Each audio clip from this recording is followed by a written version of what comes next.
Benarkah engkau raja yang ini? Jawab Yesus. Tetapi akan tuduhan yang diajukan oleh imam-imam kepala dan para pemuka, Yesus tidak memberi jawaban apapun. Maka Pilatus berkata, Apakah engkau tidak mendengar semua tuduhan yang mereka letakkan padamu? tetapi Yesus tidak menjawab sepatah kata, sehingga gubernur sangat heran. Adapun menurut kebiasaan pada hari Pesta, gubernur membebaskan salah seorang tahanan sesuai dengan keinginan rakyat. Pada waktu itu, di dalam penjara ada seorang tahanan yang terkenal bernama Barabas.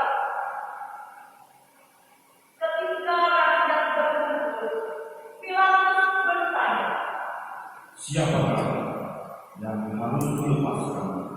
Barabas atau Yesus yang disebut Al-Masih itu? memang Pilatus tahu bahwa Yesus diserahkan kepadanya hanya karena rasa dengki saja. Ketika Pilatus sedang duduk di ruang pengadilan, istrinya mengirimkan pesan ini kepadanya. Jangan engkau campur tangan dalam perkara orang saleh itu, sebab dalam ini tadi malam aku sangat menderita karena dia. Sekarang para imam kepala dan para pemuka mulai menghasut rakyat supaya Barabas dibebaskan dan Yesus dihukum mati.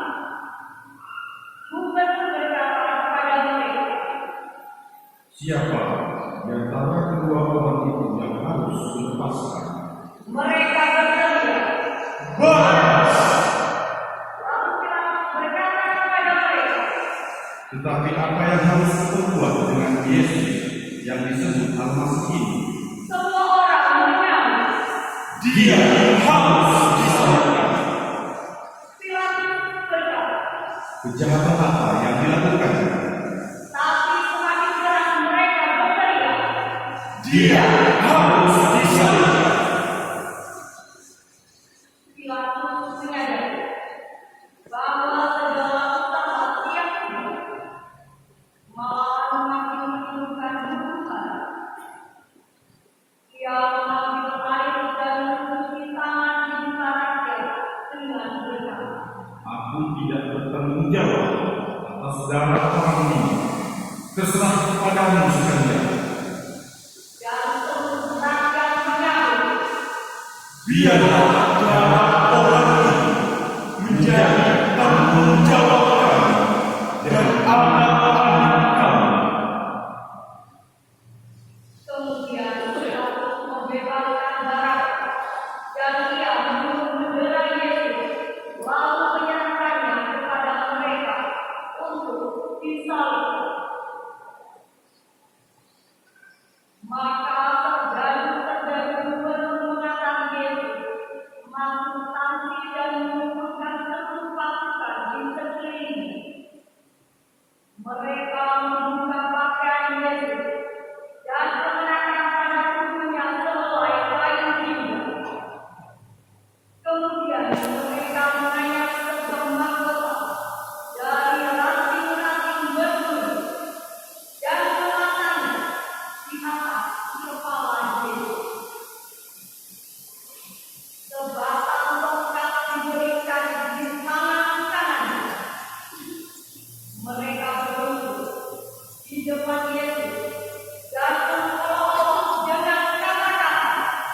Salam, hai Raja Yahudi.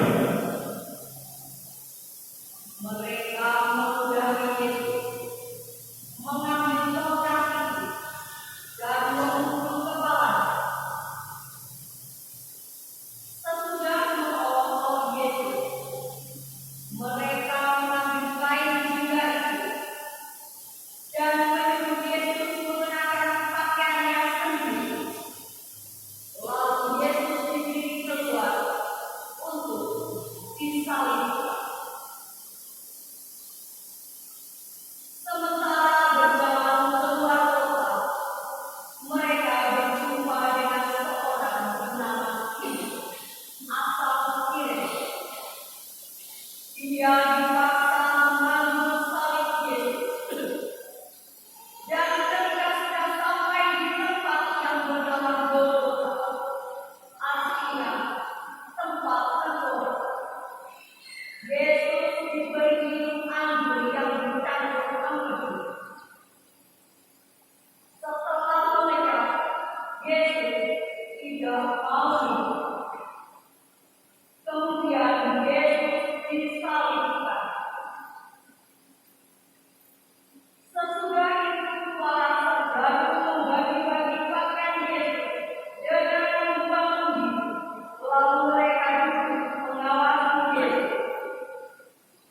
Di atas kepalanya dipasang pengaduan. Inilah Yesus, Raja Yahudi. Ada juga dua perampok disalibkan bersama Yesus, seorang di kanan dan seorang di kiri. Orang-orang yang lewat di situ mengejek Yesus dan menggelengkan kepala sambil berkata, Katanya, kau membongkar Kanisa dan membangunnya kembali dalam 3 hari saja.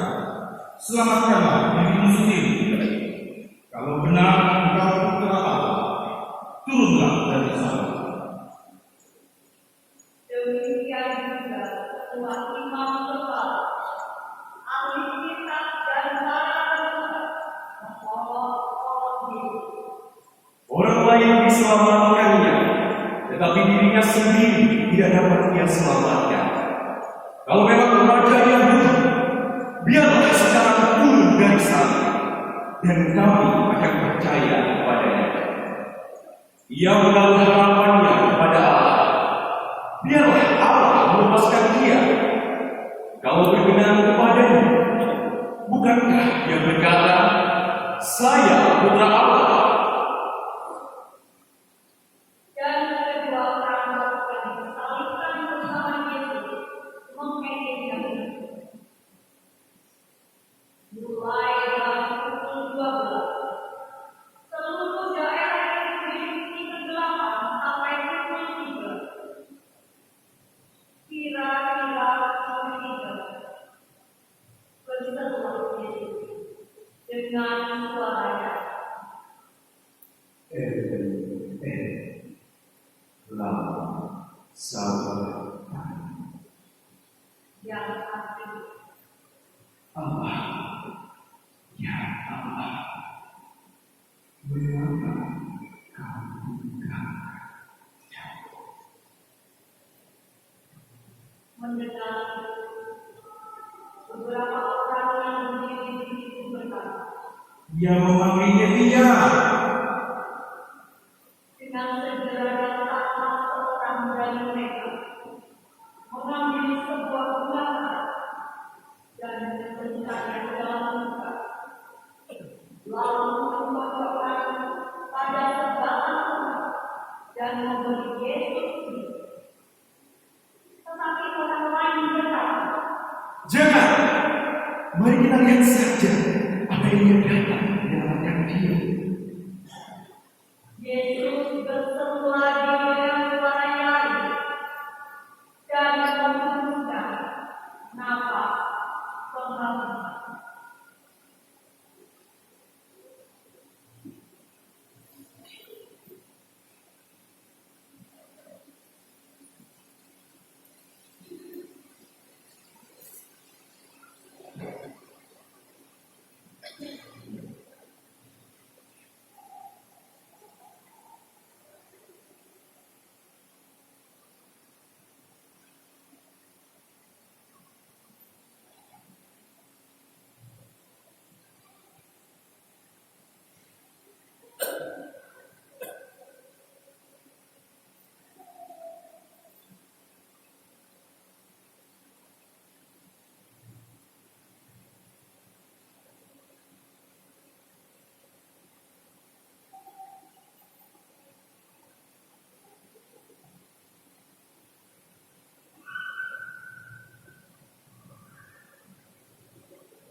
dari atas sampai bawah. Dan terjadilah gempa bumi.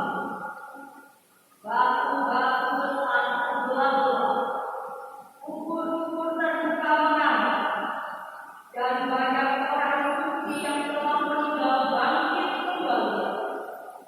Dan sesudah bangkit, mereka keluar dari kubur, memasuki kota suci, dan menampakkan diri kepada banyak orang. Ketika para perwira dan para serdadu menyaksikan gempa bumi dan peristiwa itu, mereka sangat takut dan berkata, Memang benar, dia putra Allah.